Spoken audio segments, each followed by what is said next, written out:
ವಿಷಯವನ್ನು ಒಪ್ಪಿಸ್ಬೇಕಂತ ನಿನ್ ಸುದ್ದಿ ಹೇಳ್ತಾ ಇದ್ರು.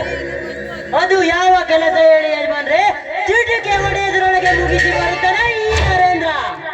ನೀನೀಗಲೇ ಹೋಗಿ ಆ ಬಡ ವಿಕಾರಿ ಸಂತೋಷನನ್ನು ಮುಗಿಸಿ ಬರ್ಬೇಕು. ಕೊಲೆ ಮಾಡಿದ ವಿಷಯ ಯಾರಿಗೂ ಗೊತ್ತಾಗ್ಬಾರ್ದು. ರೋಗಿ ಬಯಸಿದ್ದು ಒಂದೇ, ವೈದ್ಯರು ಹೇಳಿದ್ದು ಒಂದೇ ಅನ್ನಂಗಾಯ್ತು. ಅವರ ವಂಶ ನಿರ್ವಂಶ ಮಾಡಬೇಕೆಂದು ಅದೆಷ್ಟು ದಿನಗಳಿಂದ ಕಾಯುತ್ತಿದ್ದೆ. ಆದರೆ ನಿಮ್ಮ ಅಪ್ಪಣೆಗೋಸ್ಕರ ಇಷ್ಟು ದಿನ ನಾನು ಸುಮ್ಮನೆ ಇದ್ದೆ. ಸಂತೋಷ್, ಈಗ ಮುಗಿದು ನಿನ್ನ ಈ ಭೂಮಿಯ ಋಣ. ನರೇಂದ್ರ, ಬರೀ ಬಾಯಿ ಮಾತಲ್ಲಿ ಮುಗಿಸದೆ ಮೊದಲು ಹೇಳಿದ ಕೆಲಸ ಮುಗಿಸಿ ಬಾ. ಕೆಲಸ? ನಾಗೇಂದ್ರ, ಇದು ಬರೀ ಮಾತಲ್ಲ ನಾಗೇಂದ್ರ, ನನ್ನ ಸೇಡಿನ ಕಿಚ್ಚು. ಈ ನನ್ನ ಸೇಡಿನ ಕಿಚ್ಚಿಗೆ ಅವನು ಸುಟ್ಟು ಭಸ್ಮವಾಗಲೇಬೇಕು. ಇದೇ ಕೊಟ್ಲಿಯಿಂದ ಅವನ ರುಂಡ ಬೇರ್ಪಡಿಸಿದಾಗ ಗೊತ್ತಾಗುವುದು ಈ ನರೇಂದ್ರ ಯಾರೆಂದು.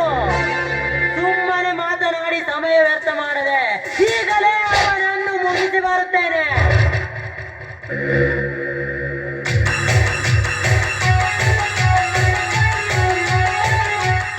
ಹೋಗು ನರೇಂದ್ರ, ಹೋಗು. ನೀನು ಜೈಲಿಗೆ ಹೋಗುವ ದಾರಿಯನ್ನು ನಾನು ತೋರಿಸ್ತೇನೆ. ನಾಗೇಂದ್ರ, ನಾವೀಗ ಕೊಲೆ ನಡೆಯುವ ವಿಷಯ ಪೊಲೀಸರಿಗೆ ಆದಷ್ಟು ಬೇಗ ತಿಳಿಸೋಣ. ನೀವೇ ಅವನನ್ನು ಕೊಲೆ ಮಾಡಲು ಕಳಿಸಿ ಈಗ ಹಿಡಿದುಕೊಡೋ ಮಾತಾಡ್ತಿದ್ದೀರಲ್ಲ. ನಾಗೇಂದ್ರ, ಆ ವಿಷಯ ನಿಮ್ಗೆ ಈಗ ಗೊತ್ತಾಗಲ್ಲ, ಮುಂದೆ ಕಂತ ಗೊತ್ತಾಗತ್ತ. ಹಾ, ನಡಿ ಹೋಗೋಣ.